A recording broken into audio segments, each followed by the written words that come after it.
enero, cuando el relojero abrió la tapa trasera del reloj y me mostró lo que había dentro, sentí que el suelo desaparecía bajo mis pies. No era veneno, no era nada que pudiera hacerme daño físico, era algo mucho peor. Era una fotografía diminuta, enrollada con cuidado, protegida por un pequeño cilindro de cristal, y junto a ella un papel amarillento con una letra que reconocería en cualquier parte del mundo, la letra de mi hijo Andrés. Pero déjenme contarles cómo llegué hasta ese momento. Mi nombre es Teresa Salazar y tengo 62 años. Durante los últimos 8 meses, cada mañana despertaba con una sensación de malestar que no podía explicar. No era exactamente dolor, era algo más profundo, como si mi cuerpo quisiera decirme algo que mi mente se negaba a escuchar. Las náuseas llegaban puntuales, siempre entre las 6 y las 7 de la mañana, justo cuando el sol comenzaba a filtrarse por las cortinas de mi habitación. Visité a 4 médicos diferentes. Me hicieron análisis de sangre, estudios del estómago, revisiones del corazón. Todos coincidían en lo mismo. Señora Salazar, usted está perfectamente sana. Quizás sea estrés, quizás sean los nervios. Pero yo sabía que no era eso. Había algo más, algo que escapaba a los instrumentos médicos, algo que vivía en un lugar donde las radiografías no pueden llegar. El reloj llegó a mi vida hace exactamente 3 años, envuelto en papel azul celeste, con un moño plateado que brillaba bajo las luces del árbol navideño. Andrés, mi único hijo, me lo entregó con una sonrisa que entonces interpreté como orgullo. Es antiguo, mamá. Lo encontré en una subasta. Perteneció a una mujer que vivió 100 años. Dicen que trae buena fortuna. Lo usé desde ese día sin falta. Cada mañana, antes de salir de casa, me lo colocaba en la muñeca izquierda. Se convirtió en parte de mí, en una extensión de mi piel, en el único vínculo tangible que me quedaba con un hijo que, poco a poco, se había convertido en un extraño, porque esa es la verdad que me cuesta pronunciar.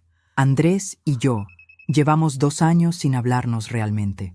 Oh, sí, intercambiamos palabras, nos llamamos en los cumpleaños, nos enviamos mensajes corteses en las fechas importantes. Pero las conversaciones verdaderas, esas que nacen del alma y llegan al corazón, esas murieron hace mucho tiempo.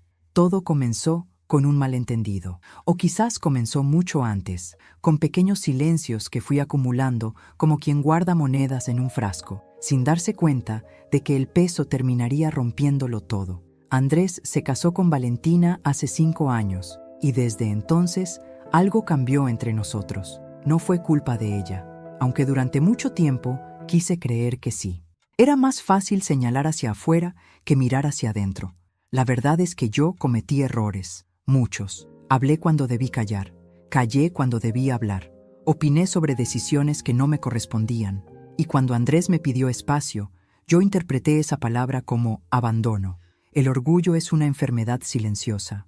No aparece en los análisis de sangre, no se detecta en las radiografías, pero carcome por dentro, lentamente, hasta que un día despiertas y te das cuenta de que has construido muros tan altos que ya no puedes ver el rostro de las personas que amas. Aquella mañana en la tienda de antigüedades, el relojero, un hombre de 70 años con manos de artista y ojos que parecían haber visto demasiado, me miró con una expresión que no supe descifrar. «Señora», me dijo, «este reloj guarda un secreto. ¿Quiere conocerlo?» Yo asentí, sin saber que esa respuesta cambiaría todo lo que creía saber sobre mi hijo, sobre mí misma y sobre los años que habíamos desperdiciado en silencio. Cuando desenrolló aquella fotografía diminuta y leí las palabras escritas en el papel amarillento, las lágrimas comenzaron a caer sin permiso, y entendí, por fin, que las náuseas no eran una enfermedad del cuerpo, eran el eco de un corazón que llevaba demasiado tiempo pidiendo perdón. La fotografía era pequeña, no más grande que una estampilla, pero en ella cabía un universo entero de dolor y amor que yo había sido incapaz de ver durante años. Era una imagen de Andrés cuando tenía 8 años. Estaba sentado en el columpio del parque cerca de nuestra antigua casa, con esa sonrisa que iluminaba sus ojos color miel. Yo aparecía detrás de él, empujando el columpio, con el cabello largo y oscuro que entonces usaba, con una expresión de felicidad absoluta que había olvidado que alguna vez tuve. El papel amarillento contenía apenas 2 líneas, escritas con la letra apretada de mi hijo. para que nunca olvides que hubo un tiempo en que éramos felices, y para que sepas que aunque el silencio nos separe, sigo siendo aquel niño que te amaba sin condiciones. Sí, el relojero me observaba en silencio mientras yo intentaba procesar lo que tenía frente a mis ojos. Las náuseas, aquellas náuseas inexplicables que me habían perseguido durante meses, comenzaron a cobrar sentido. Mi cuerpo había estado respondiendo a algo que mi mente se negaba a aceptar: la culpa. ¿Cómo supo que había algo dentro?, pregunté al anciano con la voz quebrada. Él sonrió con esa sabiduría que solo otorgan los años vividos con los ojos bien abiertos. Los relojes antiguos cuentan historias, señora. Este en particular tiene un mecanismo especial, un compartimento secreto que se usaba hace décadas para guardar mensajes de amor, despedidas, promesas. Quien se lo regaló sabía exactamente lo que hacía. Andrés sabía. Mi hijo había escogido ese reloj específicamente porque contenía un espacio para esconder lo que no podía decirme con palabras. Y yo lo había llevado en mi muñeca durante 3 años, sin saber que cargaba conmigo una carta de amor silenciosa, un puente que él había construido mientras yo seguía empeñada en cavar trincheras. Salí de aquella tienda de antigüedades con el reloj en el bolsillo y el corazón en la garganta. Caminé sin rumbo por calles que conocía de memoria, pero que de pronto me parecían extrañas, como si el descubrimiento hubiera alterado no solo mi percepción de mi hijo, sino del mundo entero. ¿Cómo habíamos llegado hasta aquí? ¿En qué momento el niño que me abrazaba cada noche antes de dormir se convirtió en el hombre que apenas me dirigía la palabra? Recuerdo el día exacto en que todo comenzó a derrumbarse. Fue durante la cena de compromiso de Andrés y Valentina. Yo había preparado un discurso, unas palabras que creía llenas de sabiduría maternal, consejos sobre el matrimonio basados en mis propias experiencias. Lo que no entendí entonces era que mis experiencias no eran las suyas, que mis errores no tenían por qué convertirse en sus miedos. Hablé demasiado aquella noche. Mencioné cosas que debieron quedarse guardadas en el baúl de los recuerdos familiares. Conté anécdotas de la infancia de Andrés que él consideraba privadas. Opiné sobre la carrera de Valentina, sobre sus planes de esperar antes de tener hijos, sobre la casa que habían elegido. Cada palabra mía era una piedra que iba construyendo un muro entre nosotros, y yo estaba tan ocupada hablando que no me di cuenta. Andrés me llamó al día siguiente. Su voz era calmada, pero había en ella un filo que nunca antes había escuchado. «Mamá, necesito que entiendas algo. Te quiero, pero necesito que respetes mis decisiones. Necesito espacio para construir mi propia vida». Espacio. Esa palabra se clavó en mi pecho como una astilla que nunca pude sacar. Para mí, espacio significaba distancia. Distancia significaba abandono. Y abandono significaba que había fracasado como madre. Lo que no entendí entonces, lo que me tomó años comprender, es que el espacio también puede ser un acto de amor. Que a veces los hijos necesitan alejarse no porque dejen de amarnos, sino porque necesitan descubrir quiénes son sin nuestra sombra cubriéndolos. Pero mi orgullo no me permitió verlo así. Respondí al pedido de Andrés con frialdad. Dejé de llamar. Esperé a que él diera el primer paso, convencida de que yo tenía la razón, de que era él quien debía disculparse. Y así pasaron los meses. Y los meses se convirtieron en años. Y el silencio se hizo tan espeso que ya ninguno de los dos sabía cómo romperlo. Hasta que el reloj me mostró la verdad. Mientras yo esperaba una disculpa, mi hijo había estado gritándome su amor en un susurro que yo fui incapaz de escuchar. Aquella noche no pude dormir. Me quedé sentada en el sillón de la sala, ese sillón verde que Andrés odiaba de niño porque decía que parecía un sapo gigante, sosteniendo el reloj entre mis manos como si fuera un objeto sagrado. Y quizás lo era. Quizás ese pequeño mecanismo de engranajes y manecillas contenía más verdad que todas las palabras que nos habíamos negado a decirnos. La casa estaba en silencio, pero no era un silencio tranquilo. Era el silencio de las ausencias, ese que se instala cuando los espacios que antes estaban llenos de risas y conversaciones quedan habitados únicamente por recuerdos. Desde que mi esposo Roberto falleció hace 10 años, había aprendido a convivir con ese silencio. Pero nunca me acostumbré a él. Roberto siempre fue el puente entre Andrés y yo.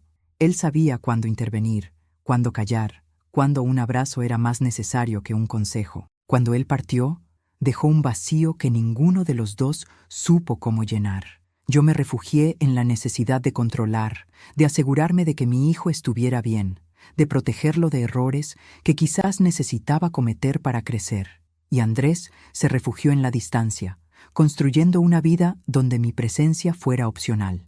Esa noche, mientras las horas avanzaban lentas como gotas de miel, comencé a recordar momentos que había enterrado en algún rincón de mi memoria. Recordé cuando Andrés tenía 5 años y me dibujó un retrato con crayones. En el dibujo, yo tenía el cabello morado y las manos enormes. «Así son tus manos, mamá», me explicó, «porque siempre me protegen».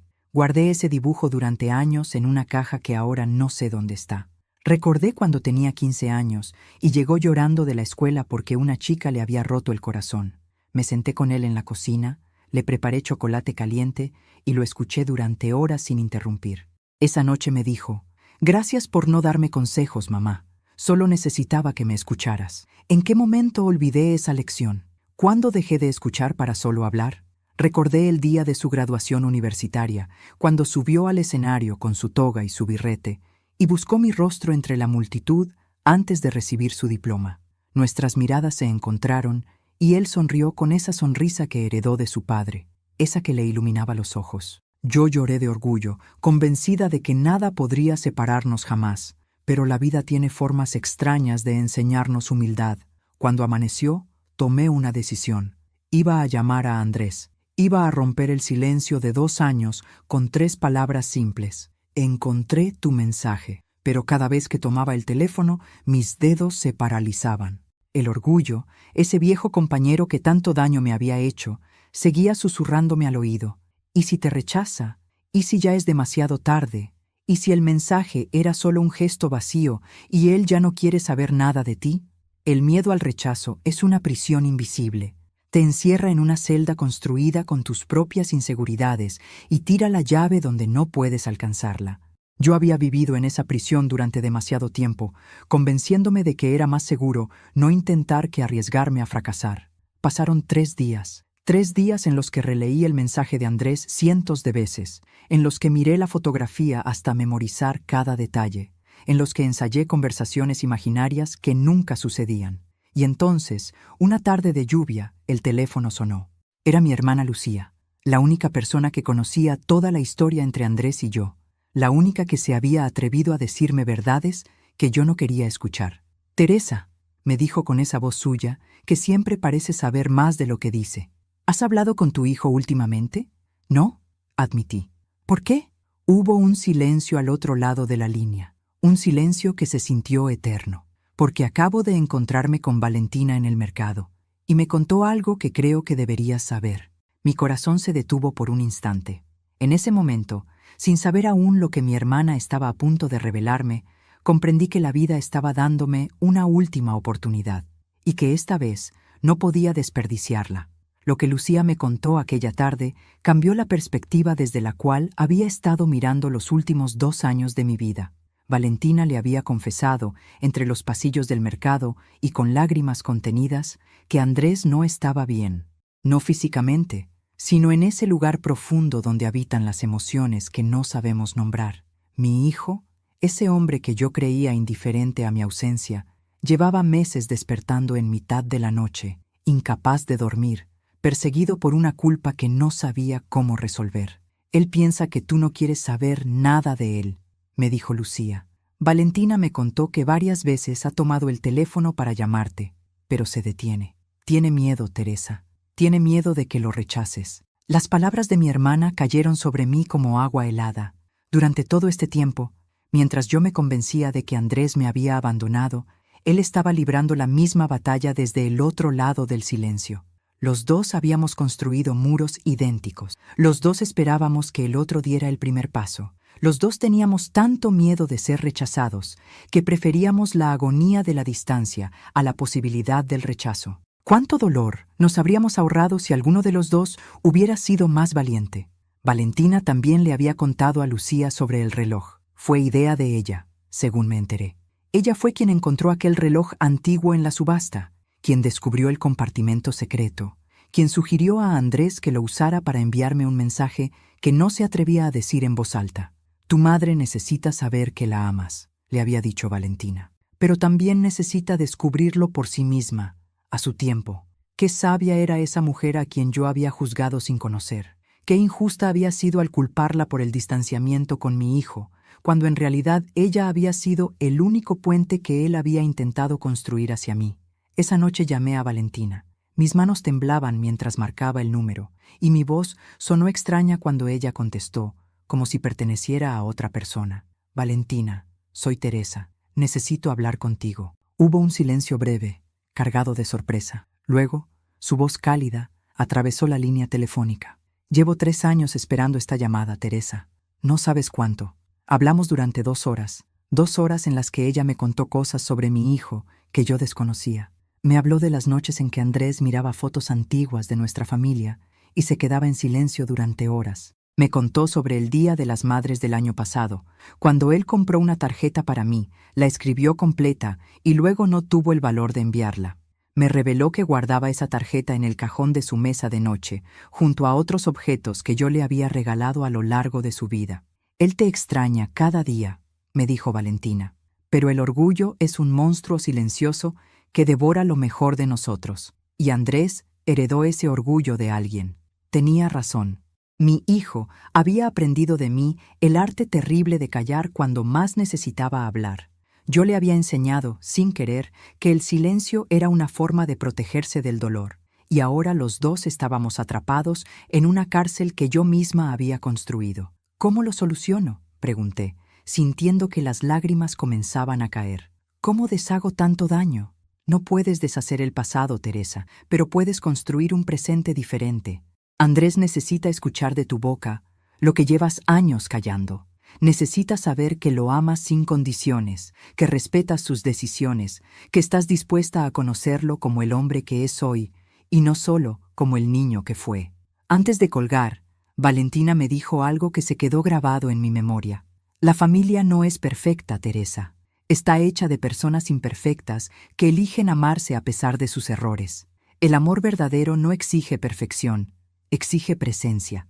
Y ustedes dos llevan demasiado tiempo ausentes el uno del otro. Esa noche tomé una decisión. No iba a llamar a Andrés. Iba a hacer algo que requería más valor. Iba a presentarme en su puerta, con el reloj en la mano, con el corazón expuesto, dispuesta a pedir perdón por primera vez en mi vida. Porque hay palabras que no pueden decirse a través de un teléfono. Hay verdades que necesitan mirarse a los ojos para ser creídas. El viaje hasta la casa de Andrés dura apenas 40 minutos en autobús. 40 minutos que he recorrido mentalmente miles de veces durante estos 2 años, imaginando cómo sería volver a cruzar esa puerta, cómo sería ver su rostro después de tanto tiempo de ausencia. Pero aquella mañana, mientras esperaba en la parada con el reloj guardado en mi bolso, esos 40 minutos se sentían como una eternidad. Había elegido un domingo. Los domingos siempre fueron sagrados en nuestra familia. Cuando Andrés era pequeño, los domingos significaban desayunos largos, paseos por el parque y tardes de películas en el sofá. Roberto y yo habíamos construido esa tradición con cuidado, convencidos de que los rituales familiares eran los hilos invisibles que mantenían unido el tejido del amor. Después de que Roberto partió, intenté mantener viva esa tradición, pero poco a poco los domingos fueron perdiendo su magia. Ahora eran solo otro día vacío en una semana de días vacíos. Mientras el autobús avanzaba por calles que conocía de memoria, observé a las personas a mi alrededor. Una madre joven intentaba calmar a su bebé que lloraba. Un anciano leía el periódico con una concentración absoluta. 2 adolescentes reían mirando algo en sus teléfonos. Cada uno de ellos tenía su propia historia, sus propios silencios, sus propias reconciliaciones pendientes. Me pregunté cuántos de ellos también cargaban con el peso de palabras no dichas, de abrazos postergados, de perdones que llegaron demasiado tarde. Bajé del autobús 3 calles antes de la casa de Andrés. Necesitaba caminar. Necesitaba que el aire fresco de la mañana me ayudara a ordenar los pensamientos que se arremolinaban en mi cabeza. ¿Qué le diría cuando abriera la puerta? ¿Cómo empezaría una conversación que llevaba 2 años esperando ser pronunciada? Ensayé mentalmente diferentes formas de comenzar. Andrés, encontré tu mensaje en el reloj. No, demasiado directo. Hijo, vengo a pedirte perdón. Quizás demasiado dramático. Hola, mi amor. Te extrañé. Simple, pero suficiente. La verdad es que no existen palabras perfectas para momentos como este. No hay guiones que seguir. No hay frases mágicas que borren años de silencio. Solo existe la voluntad de intentarlo, el coraje de mostrarse vulnerable, la esperanza de que el amor sea más fuerte que el orgullo. Cuando llegué a su calle, me detuve frente a la casa de un vecino y observé desde lejos. La casa de Andrés y Valentina era pequeña pero acogedora, con un jardín delantero que Valentina cuidaba con devoción. Había macetas con flores de colores, una mecedora de madera en el porche, y junto a la puerta, un tapete que decía «Bienvenidos» en letras azules. Me pregunté si ese «Bienvenidos» también me incluía a mí. Estuve ahí parada durante casi 20 minutos, incapaz de dar los últimos pasos. El miedo me paralizaba. ¿Y si Andrés no quería verme? ¿Y si el mensaje del reloj era solo un gesto del pasado que ya no significaba nada? ¿Y si yo había esperado demasiado tiempo y la ventana de la reconciliación se había cerrado para siempre? Fue entonces cuando la puerta se abrió y Valentina salió al porche. No sé si me vio desde la ventana o si fue simple coincidencia, pero nuestras miradas se encontraron a través de la distancia. Ella no pareció sorprendida. Simplemente sonrió con esa sonrisa suya que transmite calma y me hizo un gesto con la mano para que me acercara. Caminé hacia ella como quien camina sobre cristales, temiendo que cada paso pudiera romper algo frágil. Cuando llegué al porche, Valentina me abrazó sin decir nada. Un abrazo largo, cálido, sincero. El abrazo de alguien que entiende lo difícil que es pedir perdón. «Está adentro», me susurró al oído. «Lleva toda la mañana nervioso, como si supiera que algo iba a pasar hoy. Ve con él, Teresa. Los dejo solos. Si te está gustando esta hermosa historia, no olvides dejar tu like y comentar qué te está pareciendo. Ahora volvamos a la historia. Entré a la casa con el corazón latiendo tan fuerte que podía escucharlo en mis oídos. El interior olía a café recién hecho y a pan tostado, aromas que me transportaron instantáneamente a las mañanas de mi propia cocina, cuando Andrés era pequeño y el futuro parecía un camino recto y luminoso. Lo encontré en la sala, de espaldas a mí, mirando por la ventana. Había envejecido, no mucho, pero lo suficiente para que yo notara las primeras canas en sus sienes, la forma en que sus hombros cargaban un peso invisible. Ya no era el niño de la fotografía del reloj, pero en su postura, en la forma en que inclinaba la cabeza, seguía siendo mi hijo. «Andrés», dije, y mi voz sonó más pequeña de lo que hubiera querido.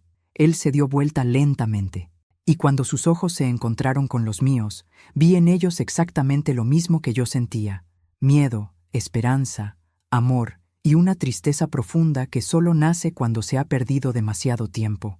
«Mamá», respondió, y en esa única palabra, en la forma en que la pronunció, supe que todavía quedaba algo que salvar. Nos quedamos mirándonos durante lo que pareció una eternidad. Entre nosotros había apenas unos metros de distancia física, pero emocionalmente existía un abismo de 2 años de silencio, de malentendidos acumulados, de orgullo herido. Ninguno de los dos sabía cómo dar el primer paso para cruzarlo. Fue Andrés quien finalmente rompió el silencio, pero no con palabras. Se llevó la mano al rostro y se secó una lágrima que había comenzado a deslizarse por su mejilla. Ese simple gesto, tan humano, tan vulnerable, derribó todas las defensas que yo había construido durante el camino hasta aquí. Mi hijo estaba llorando. Mi hijo, ese hombre adulto que había aprendido a esconder sus emociones detrás de una máscara de indiferencia, estaba llorando frente a mí. «No sabía si algún día vendrías», dijo con la voz quebrada. «Pensé que me habías olvidado, mamá. Pensé que ya no me querías en tu vida». Sus palabras me golpearon con una fuerza que no esperaba. ¿Cómo era posible que mi hijo pensara eso? ¿Cómo podía creer que yo, su madre, la mujer que lo había llevado en su vientre durante 9 meses, que lo había sostenido en sus primeros pasos, que había velado sus noches de fiebre y celebrado cada uno de sus logros, pudiera olvidarlo? «Andrés», respondí, y mi voz se rompió en 1000 pedazos. «No ha pasado un solo día en estos 2 años en que no haya pensado en ti. No ha habido una sola mañana en que no me haya despertado con tu nombre en los labios. Eres mi hijo, eres parte de mi corazón. ¿Cómo podría olvidarte?» Él bajó la mirada, como si le costara sostener el peso de mis palabras. «Entonces, ¿por qué no llamaste? ¿Por qué dejaste que pasara tanto tiempo?» Era una pregunta justa, una pregunta que merecía una respuesta honesta, aunque esa honestidad me expusiera en toda mi imperfección. Porque tuve miedo, admití. Miedo de que me rechazaras, miedo de que me dijeras que era demasiado tarde, y porque fui orgullosa, Andrés, terriblemente orgullosa. Me convencí de que eras tú quien debía dar el primer paso, que yo no había hecho nada malo, que simplemente estaba dándote el espacio que me habías pedido. Hice una pausa, buscando las palabras correctas para continuar. Pero me equivoqué. Me equivoqué en tantas cosas. Te critiqué cuando debí apoyarte. Opiné cuando debí escuchar. Me aferré al niño que fuiste en lugar de conocer al hombre en que te estabas convirtiendo. Y cuando me pediste espacio, en lugar de entender que era algo que necesitabas para crecer, lo interpreté como un rechazo personal. Saqué el reloj de mi bolso y lo sostuve frente a mí. Encontré tu mensaje, hijo. Después de 3 años, finalmente encontré tu mensaje. Andrés miró el reloj y algo cambió en su expresión. Vi cómo los recuerdos cruzaban por su rostro. El momento en que eligió ese regalo, las horas que pasó escribiendo aquellas pocas líneas, la esperanza que depositó en ese pequeño compartimento secreto. Pensé que nunca lo encontrarías, confesó. Pensé que quizás lo habías guardado en algún cajón, o que lo habías regalado, o que simplemente no significaba nada para ti. Lo usé cada día desde que me lo diste, respondí.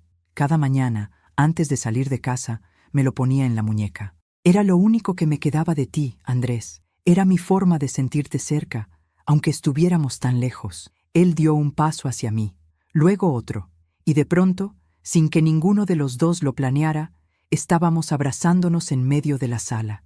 Un abrazo torpe al principio, como de 2 personas que han olvidado cómo encajar sus cuerpos. Pero poco a poco, el abrazo encontró su forma, y nos quedamos así, sostenidos el uno al otro, dejando que las lágrimas hicieran el trabajo que las palabras no podían hacer. Lo siento, mamá, murmuró Andrés contra mi hombro. Siento haber sido tan duro contigo. Siento haberte hecho sentir que no te necesitaba. Siento todos estos años de silencio. No, hijo, respondí, acariciando su cabello como cuando era pequeño. Soy yo quien debe pedirte perdón. Fui yo quien no supo respetar tus límites. Fui yo quien dejó que el orgullo destruyera lo más valioso que tengo, nuestra relación.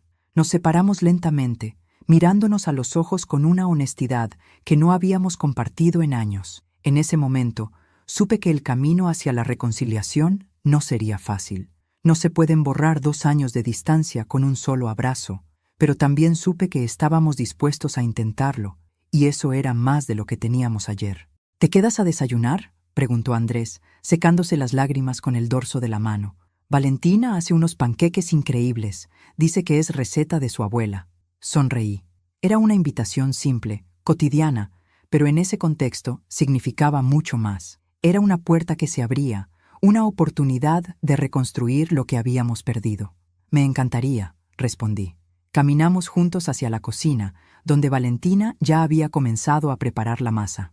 Ella nos miró entrar y su rostro se iluminó con una sonrisa que contenía alivio, esperanza y algo que se parecía mucho a la felicidad. Sin decir nada, sacó un tercer plato del armario y lo colocó en la mesa. Un lugar para mí, un lugar que quizás siempre había estado esperando. Durante el desayuno hablamos de cosas pequeñas, del jardín de Valentina y las flores que estaba cultivando para la primavera, del trabajo de Andrés en la empresa de arquitectura donde llevaba 5 años, de mis clases de costura en el centro comunitario, algo que él no sabía que había comenzado. Eran conversaciones superficiales, pero necesarias. Eran los primeros ladrillos de un puente que tendríamos que construir piedra a piedra. Fue hacia el final del desayuno cuando Andrés tomó mi mano sobre la mesa y me miró con una seriedad que me recordó a su padre. «Mamá, hay algo que necesito contarte, algo importante». Sentí un escalofrío recorrer mi espalda. La forma en que lo dijo, el peso en su voz, me indicó que lo que venía no era una noticia cualquiera. Valentina y yo hemos estado intentando tener un hijo durante los últimos 3 años, continuó. No ha sido fácil. Hubo momentos en que pensamos que no sucedería nunca, pero hace 2 semanas recibimos una noticia. Miré a Valentina, que tenía los ojos brillantes de emoción contenida. Luego volví a mirar a mi hijo. Vas a ser abuela, mamá. En 7 meses vas a ser abuela. El mundo se detuvo por un instante, y en ese instante Comprendí que la vida me estaba ofreciendo no solo una segunda oportunidad con mi hijo, sino también la posibilidad de un nuevo comienzo. Un nuevo ser que llegaría a este mundo, ajeno a todos nuestros errores pasados, portando la promesa de un futuro diferente.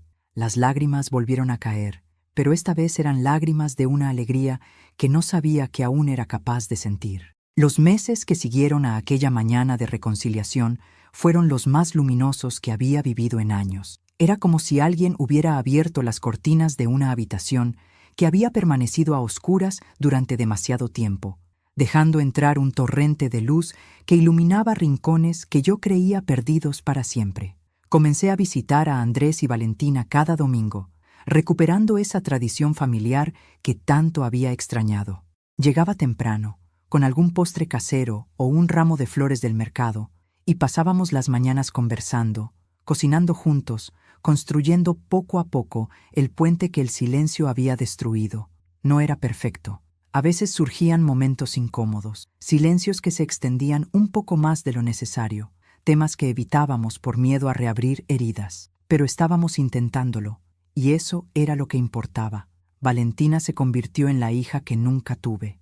Me enseñó a ver a mi hijo con ojos nuevos, a entender sus miedos y sus sueños desde una perspectiva que yo, tan ocupada en mi papel de madre, nunca había considerado. Juntas preparábamos la habitación del bebé, eligiendo colores suaves y muebles acogedores. Juntas tejíamos pequeñas mantas y gorros diminutos que parecían hechos para muñecos. En esas tardes de agujas y estambre, compartimos historias que nos acercaron más que cualquier conversación formal. ¿Sabes qué es lo que más admiro de ti, Teresa?, me dijo Valentina una tarde, mientras yo le enseñaba el punto que mi propia madre me había enseñado hace décadas. Tu capacidad de reconocer tus errores. No es fácil para nadie, pero para alguien de tu generación, donde pedir perdón se veía como debilidad, es especialmente valioso. Sus palabras me conmovieron profundamente.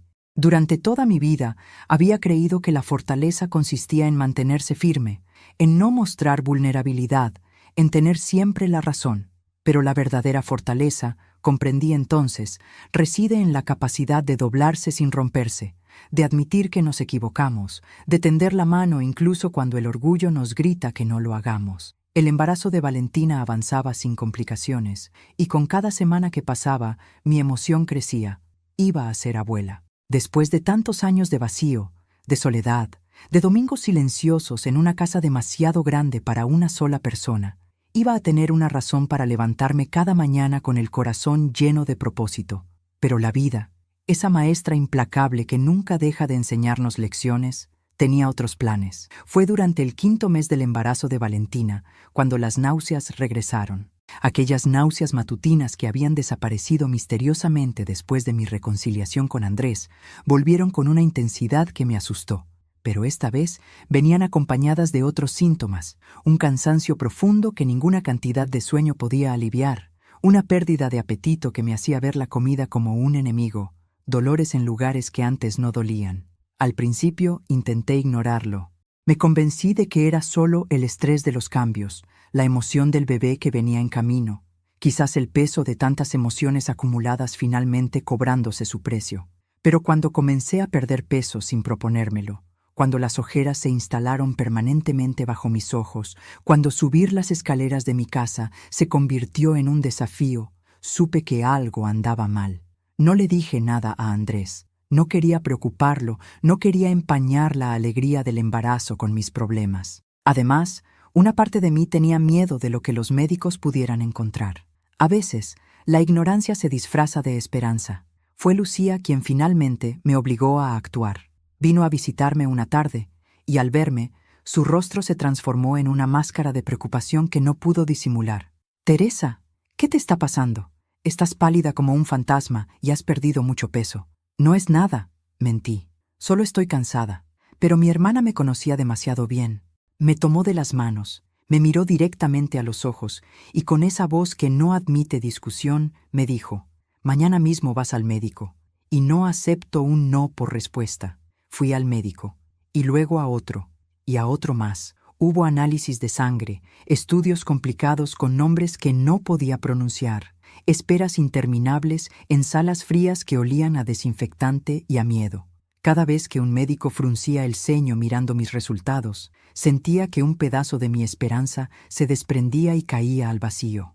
El diagnóstico llegó un martes por la tarde, en el consultorio de un oncólogo que hablaba con la suavidad de quien ha dado malas noticias demasiadas veces. Me explicó términos médicos que apenas comprendí. Me mostró imágenes que parecían mapas de un territorio desconocido. Me habló de opciones y tratamientos y probabilidades. Pero solo una frase se quedó grabada en mi mente, resonando como un eco en una habitación vacía. Señora Salazar, el diagnóstico llegó tarde, demasiado tarde. Salí de aquel consultorio con un papel en la mano que contenía mi sentencia. Me quedaban entre 6 y 9 meses de vida. Quizás un año si respondía bien al tratamiento paliativo. Quizás menos si no lo hacía. Caminé por las calles de la ciudad sin rumbo, viendo el mundo con ojos nuevos. Los árboles que bordeaban las avenidas me parecieron más verdes que nunca. El cielo de la tarde, pintado con tonos naranjas y rosados, me resultó de una belleza casi insoportable. Las personas que pasaban a mi lado, absortas en sus teléfonos y sus preocupaciones cotidianas, me parecieron infinitamente afortunadas en su ignorancia. ¿Cómo se lo diría a Andrés? Acabábamos de reencontrarnos después de 2 años de silencio. Acabábamos de reconstruir un puente que creíamos destruido para siempre. ¿Cómo podía decirle que ese puente tendría que soportar, tan pronto, el peso de una despedida? Y el bebé, mi nieto o nieta, que nacería en apenas 4 meses, ¿llegaría a conocerlo? ¿Tendría tiempo de sostenerlo en mis brazos? ¿De cantarle las canciones de cuna que le canté a su padre?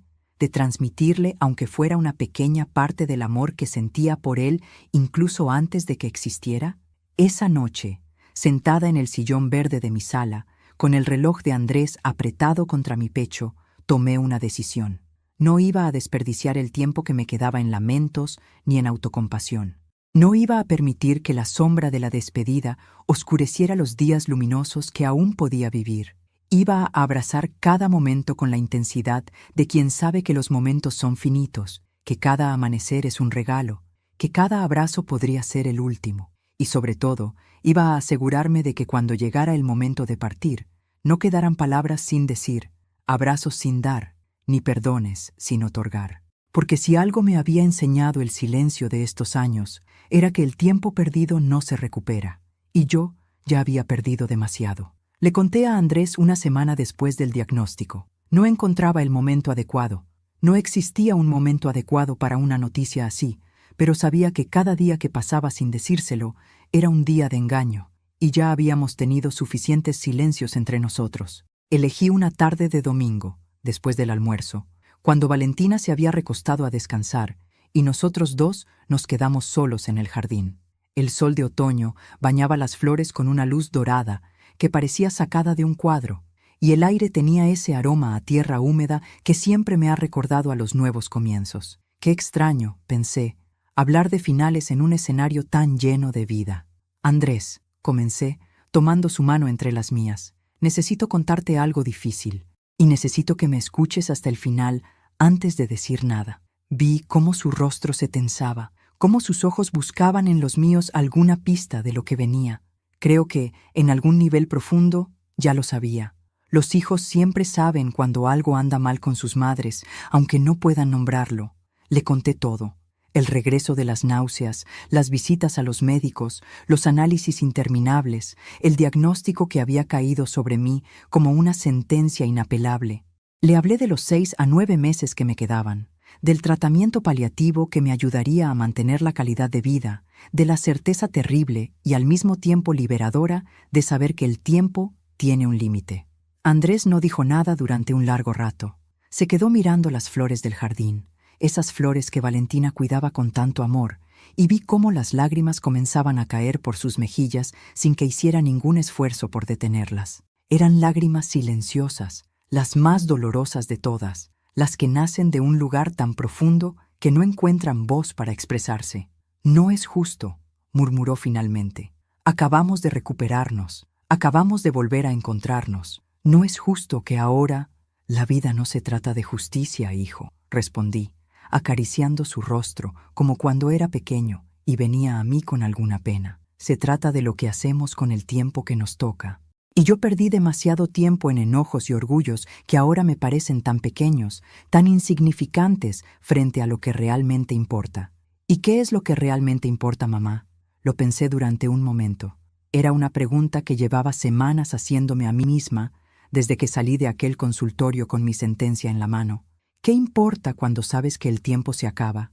¿Qué queda cuando todo lo demás se desvanece? Esto, respondí, señalando el espacio entre nosotros. Tú y yo, aquí, ahora. Valentina descansando adentro con nuestro nieto creciendo en su vientre. Las tardes de domingo que nos quedan por compartir. Las palabras que todavía podemos decirnos. Los abrazos que todavía podemos darnos. Eso es lo que importa, Andrés. Todo lo demás es ruido. Esa tarde hablamos durante horas. Hablamos de cosas que nunca nos habíamos atrevido a mencionar. De heridas antiguas que necesitaban aire para sanar, de miedos que habíamos cargado en silencio durante demasiado tiempo. Andrés me contó sobre los años de distanciamiento desde su perspectiva, sobre cómo mi necesidad de control lo había hecho sentir sofocado, sobre cómo cada consejo no solicitado era percibido como una crítica a sus decisiones. Y yo escuché, realmente escuché, sin defenderme, sin justificarme, sin interrumpir. Sé que lo hacías porque me querías, me dijo. Siempre lo supe, pero a veces el amor mal expresado se siente como una jaula, mamá. Y yo necesitaba volar. Lo entiendo ahora, respondí. Ojalá lo hubiera entendido antes. Ojalá hubiera tenido la sabiduría de dejarte ir para que pudieras volver por tu propia voluntad. Volví, dijo él, apretando mi mano. Aunque tarde, volví. Y tú también volviste.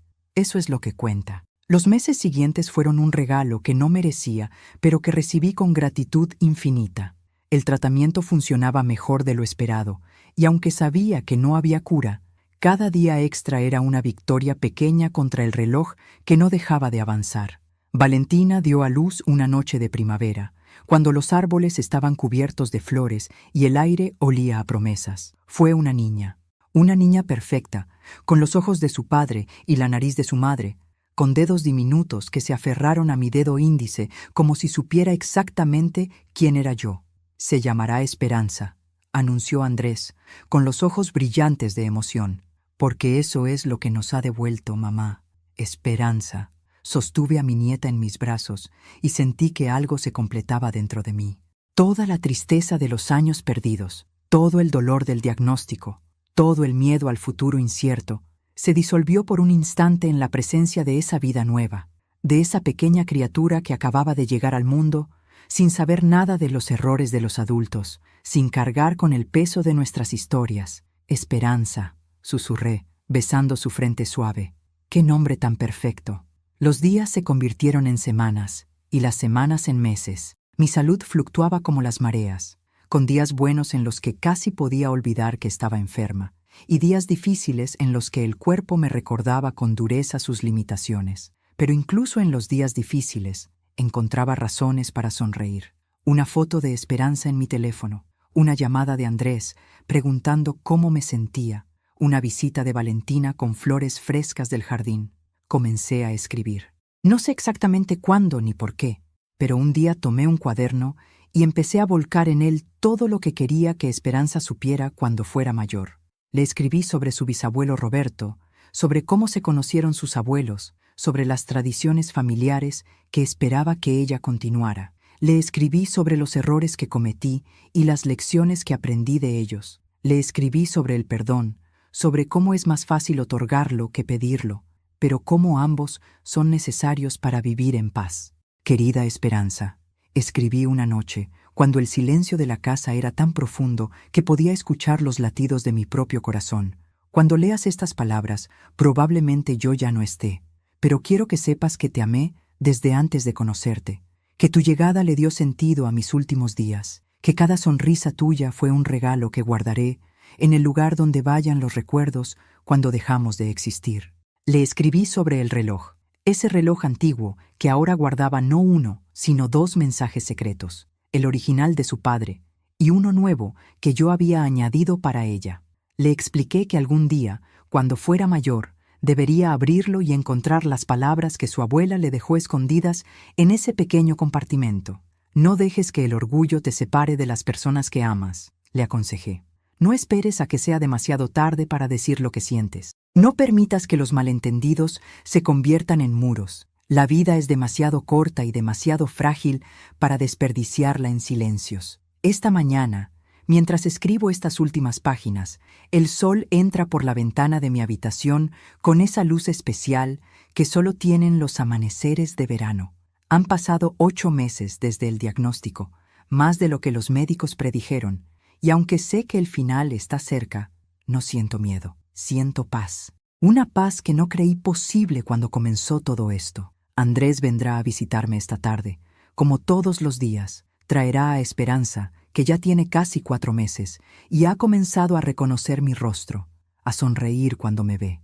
Esa sonrisa desdentada y perfecta, es el mejor regalo que la vida pudo haberme dado. Pienso en todo lo que viví, en los 62 años que estuve en este mundo, y me doy cuenta de que los momentos que más brillan en mi memoria no son los logros ni los reconocimientos, son las tardes de domingo en familia, son los abrazos de mi hijo cuando era pequeño, son las conversaciones con Roberto bajo las estrellas, son las risas compartidas con Lucía, son los últimos meses con Valentina, Andrés y Esperanza, reconstruyendo lo que creíamos perdido. Si pudiera volver atrás, si pudiera hablar con la Teresa de hace 2 años, la que estaba atrapada en su orgullo y su silencio, le diría: suelta, suelta el rencor, suelta la necesidad de tener razón, suelta el miedo al rechazo. Nada de eso importa. Lo único que importa es amar y dejarse amar, con todas las imperfecciones, con todos los errores, con toda la torpeza que eso implica. El reloj sigue en mi muñeca. Ya no funciona perfectamente. Las manecillas a veces se detienen sin razón aparente, como si el tiempo mismo supiera que para mí está llegando a su fin. Pero lo sigo usando cada día, porque me recuerda que incluso en los silencios más largos, incluso en las distancias más dolorosas, el amor encuentra formas de manifestarse. A veces en un mensaje escondido, a veces en un abrazo tardío, a veces en una nieta que lleva el nombre de lo único que nunca debemos perder: esperanza. Cierro este cuaderno sabiendo que mi historia está llegando a su fin, pero también sabiendo que no termina conmigo. Continúa en Andrés, en Valentina, en mi pequeña Esperanza, que algún día leerá estas palabras y sabrá que su abuela la amó con todo lo que tenía. Continúa en cada persona que elija el perdón sobre el rencor, el diálogo sobre el silencio, el amor sobre el orgullo. No sé qué hay después de esto, no sé si hay algo, o si simplemente dejamos de existir como una vela que se apaga. Pero sé que mientras alguien nos recuerde, mientras nuestras palabras sigan resonando en los corazones de quienes amamos, una parte de nosotros permanece. Y eso, de alguna manera, es suficiente. El sol ya está alto en el cielo. Escucho un auto estacionándose afuera. Deben ser ellos, mi hijo, mi nuera, mi nieta, mi familia. Lo que queda de mi corazón latiendo en otros cuerpos, caminando por el mundo cuando yo ya no pueda hacerlo. Me levanto despacio, con el cuerpo cansado pero el espíritu ligero. Camino hacia la puerta, hacia los brazos que me esperan, hacia las sonrisas que iluminan mis últimos días. Y mientras camino, sonrío, porque a pesar de todo, a pesar de los años perdidos y los errores cometidos, a pesar del diagnóstico y el tiempo que se acaba, he aprendido algo que muchos nunca aprenden. El amor no se mide en años, se mide en momentos, y mis últimos momentos están llenos de él. Gracias por acompañarme en esta historia. Si llegaste hasta aquí, te invito a reflexionar. ¿Hay alguien en tu vida con quien necesites reconciliarte? ¿Hay palabras que llevas demasiado tiempo callando? No esperes a que sea demasiado tarde. El momento es ahora, siempre es ahora. Si esta historia tocó tu corazón, te invito a que hagas lo siguiente: suscríbete a este canal y activa la campanita para no perderte ninguna de nuestras historias. Cada semana traemos relatos que inspiran, emocionan y nos invitan a reflexionar sobre lo que realmente importa en la vida. Dale like a este video. Tu like no solo nos apoya, sino que ayuda a que esta historia llegue a más personas que quizás necesitan escucharla hoy. Déjanos un comentario contándonos, ¿qué parte de la historia te emocionó más? ¿Hay alguien en tu vida con quien necesitas reconciliarte? ¿Qué mensaje te llevas de la historia de Teresa? Nos encanta leer sus comentarios y conectar con ustedes. Cada mensaje que nos dejan nos motiva a seguir creando contenido con amor y dedicación. Comparte este video con alguien que necesite escucharlo. A veces, una historia puede ser el empujón que alguien necesita para dar ese primer paso hacia el perdón y la reconciliación. Recuerda, la vida es demasiado corta para guardar rencores. No esperes a que sea demasiado tarde para decir te quiero, te perdono o lo siento. El momento es ahora. Gracias por ser parte de esta comunidad. Gracias por tu tiempo, tu atención y tu corazón abierto. Nos vemos en el próximo video. Aviso legal. Esta es una obra de ficción. Esta historia es 100% ficticia y ha sido creada únicamente con fines de entretenimiento y reflexión. Todos los personajes, nombres, lugares, eventos y situaciones presentados en este video son completamente imaginarios y producto de la creatividad del autor. Cualquier parecido con personas reales, vivas o fallecidas, o con hechos reales, es pura coincidencia y no es intencional.